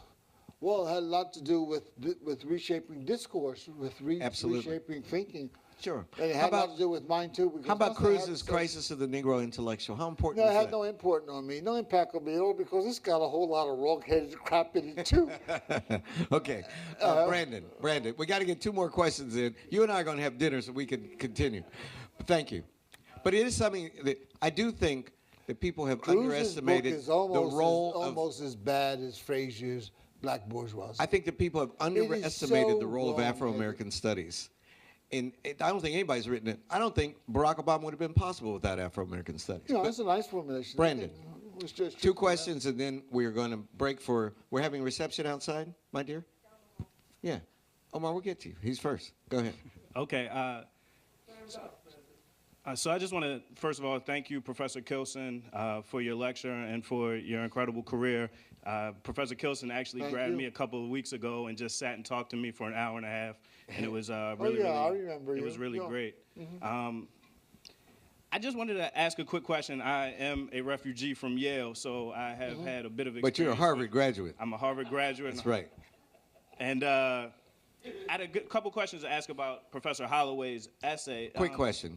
Well, quick question. So my understanding of it was that he's asking a particular question, which is, why is it, and Professor Gates brought up Cruz's book, which is important, why is it that we always conceive of black intellectuals in crisis? Right? So that but that's not true. Well, that's not true. That's an empirical fact. Well, that's an empirical fact. You get my point? Well, I just feel like But that's not true. Well, one, and conceptually, ask your other question. Nuts. Because you ain't gonna win on that one, Brandon. Well, why so is go it that, ahead. why is it Because that we want to get out of here. Well, why is it that there is a subset of people, and perhaps not everyone, that continue to think that black intellectuals are failing, right? And they blame them for a particular set of failures that come out of the Du Boisian legacy. I don't even know. Who are they? Yeah, who are they? What the hell are you talking about? Who? Well, No I mean, I've been with a lot of. That's what his article is on. All these Well, I've been with crazy a lot of- kind of antithetical Du Boisian propositions, and you say, who in the hell is Holloway talking about? Well, there's this. Now, who are you talking about? Well, You there's, said this, Ted, there's you a made wave this of thing? there's a wave of intellectuals who have become Who? pretty critical of the Du Boisian project, right? So Kathy Cohen, Robert Gooding Williams. Oh, yeah, but they Holloway. don't know what they're talking about. I Thank you, know so Brandon. good, And they're you trying know. to point out what I think is interesting, and I'd just like to hear your thoughts on, do you think that there's a tension in the Du Bois Project between this anti-racist political action organizing, this commitment to lead the masses, which a lot of intellectuals aren't asked to do, and then produce this independent critical scholarship that may have things that many of the people in the masses don't want to hear or might not be effective for leadership. We got and it. also try to realize this Negro spirit that Du Bois was trying to work. Well, Thank you, Brandon. there's always tension between the intelligentsia on the one hand and its Brandon, high give it to Omar. purposes on the other.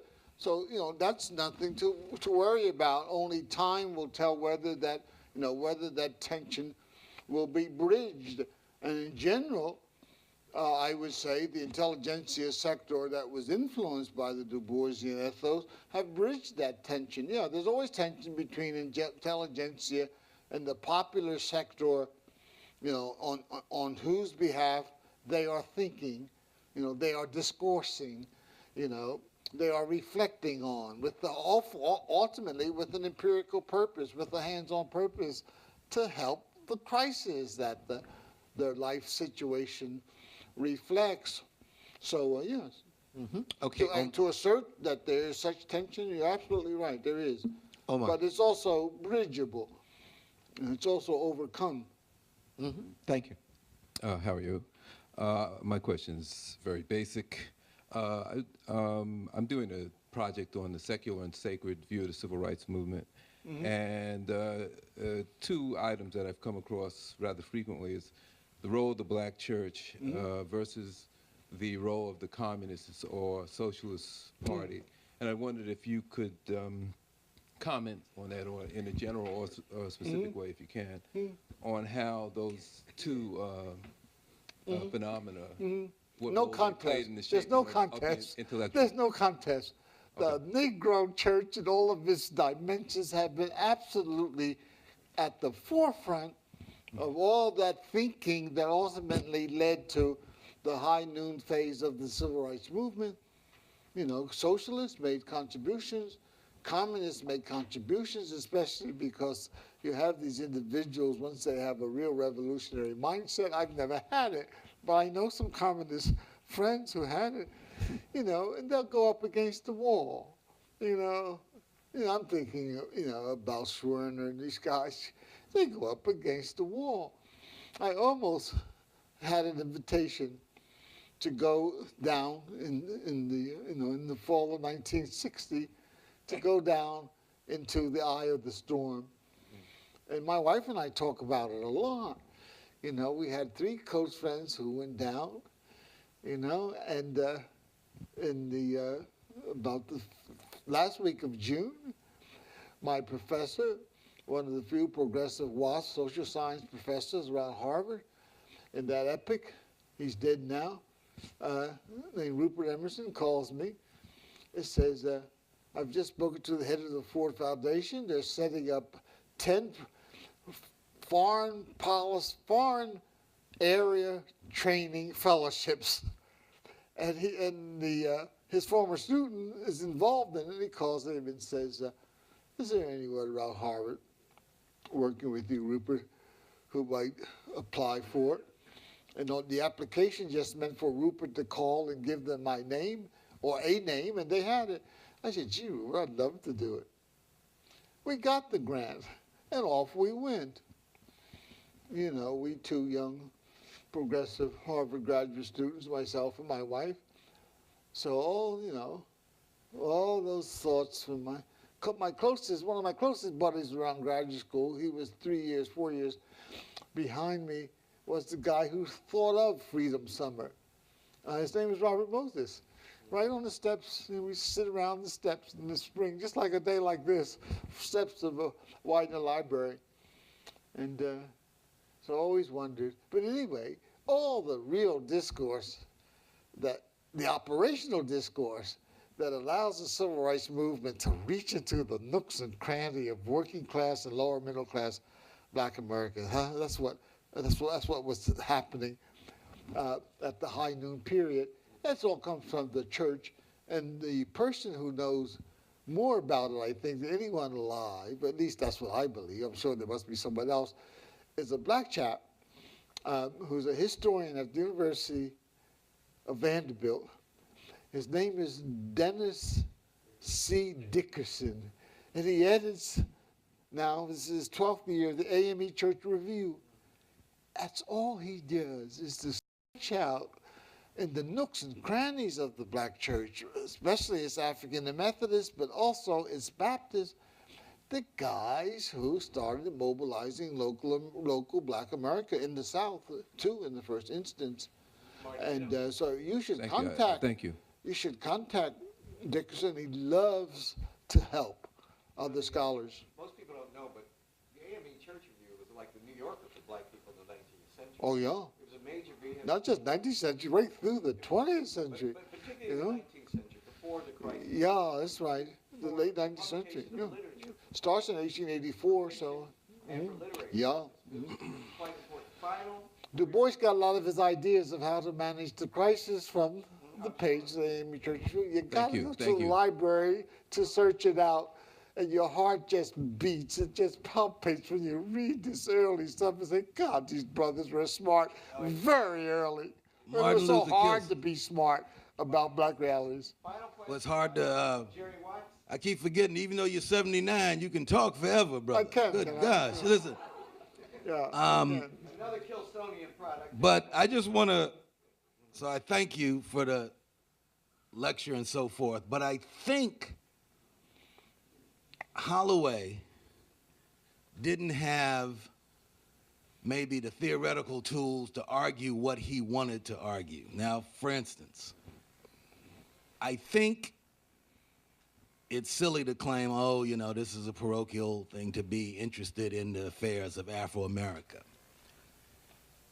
But he does raise something that we have to confront in the Afro-American intelligentsia in the 20th century. And an example of the problem is like Allison Davis, who starts, the social anthropologist, who starts as a literary person, right, writing like poetry and literary criticism, but thinks that he can't do that justifiably, morally, and because he doesn't have sufficient utilitarian impact on Afro-American. So he switches to social anthropology. And there is a way that this utilitarian ethic does influence Afro-American intellectuals and does at some level narrow 20th century expectations on what we will study. Now, it has nothing to do with leaving the race and whatever, but if you think about it, if you look at, when I think about the Jewish, okay, when I think about the Jewish American intelligentsia, Kilson, this is a different book. But when I think about the Jewish American intelligentsia, yeah, all right. But that's we not think about that's not Holloway's book or his article. Well, we think about a figure like Trilling, who in some sense gets his intellectual influence from, in fact, being the interpreter of an anti-Semitic, Gentile person, Matthew Arnold. Now, that is something we didn't do. We went another level. We went a different way. We didn't go to try to. And my question is, though, Marty, that there is politically, for a subjugated group, a utilitarian imperative. Yeah, so what? Well, but that limits to what we do. You agree to that? My response is, he's not talking about either the Black Scholar article or the book confronting the veil. I happen to know Watts because if I talk with anybody a lot over 12 months, it's with this former student of mine. He graduated in 1975. I directed his PhD, his honors thesis. Then he went to Yale. where he did his PhD. Well, we'll have to talk about that another time. That's not Holloway's book or the article. Holloway's not talking about that. Ladies and gentlemen, let's thank Martin Kilson for brilliant. Thank you. Thank you. Thanks very much, Eddie. Thanks for having me. God bless. Yeah.